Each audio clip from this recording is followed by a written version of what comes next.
जिसमें बताया गया कि पार्थी के नाम से मौजा गांव लुहारिया जाट में कृषि भूमि स्थित है तथा पार्थी के द्वारा पूर्व में किए गए अपराध के चलते तथा पार्थी के फरार हो जाने से अतिरिक्त मुख्य न्यायिक मजिस्ट्रेट बेगू के आदेश द्वारा पार्थी के स्वामित्व की भूमि मौजा ग्राम लुहारिया जाट के सर्वे क्रमांक 33 रकबा 0.794 है। भूमि पर कुर्की लगाई जाकर उक्त भूमि को कलेक्टर नीमच को सुपुर्द किया जाकर मध्य प्रदेश शासन के नाम राजस्व रिकॉर्ड में दिया गया।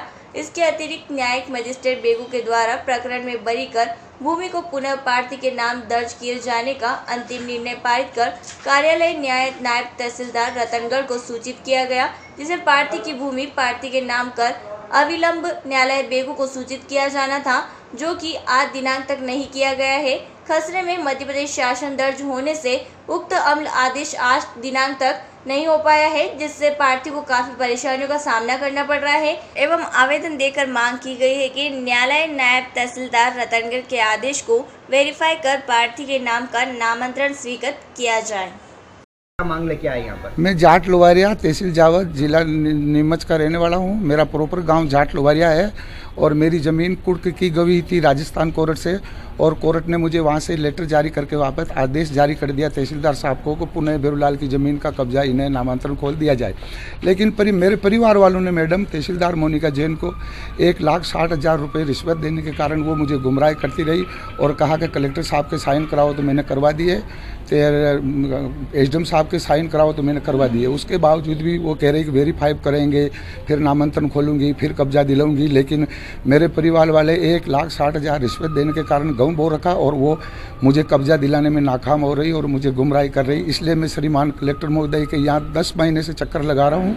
मेरी ना कोई सुनते हैं, ना कोई मुझे 4 दिन देते हैं, कभी 10 दिन देते हैं, कभी 5 दिन देते हैं। मेरे छोटे छोटे बच्चे बच्ची हैं और बेगू कोर्ट ने तो आदेश जारी कर दिया, लेकिन अभी मुझे वो कब्जा दिलाने में नाकाम हो रही। इसलिए मैं घबरा चुका हूँ और मैं कलेक्टर महोदय के भी समक्ष पेश हुआ हूँ।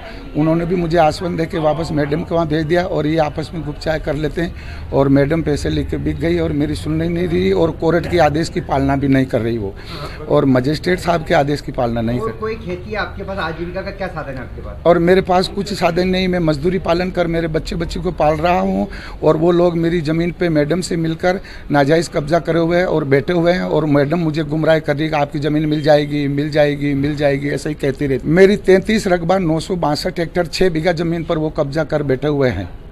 आप क्या चाहते हैं? और मैं यही चाहता हूं कि श्रीमान से निवेदन है कि मेरी ज़मीन जो कोर्ट ने आदेश दे दिया मजिस्ट्रेट ने, उसके आदेश की पालना श्रीमान तहसीलदार महोदय और कलेक्टर महोदय क्यों नहीं कर रहे हैं? मुझे क्यों भटका रहे हैं? मेरे छोटे छोटे बच्चे बच्ची है, मेरी पत्नी के शरीर में बीमारी है और ये आधी दफ़े बीमार रहती है। मैं अहमदाबाद राजस्थान हॉस्पिटल में इसका इलाज कराने के लिए लोगों से पैसे उधार ले रहा हूँ।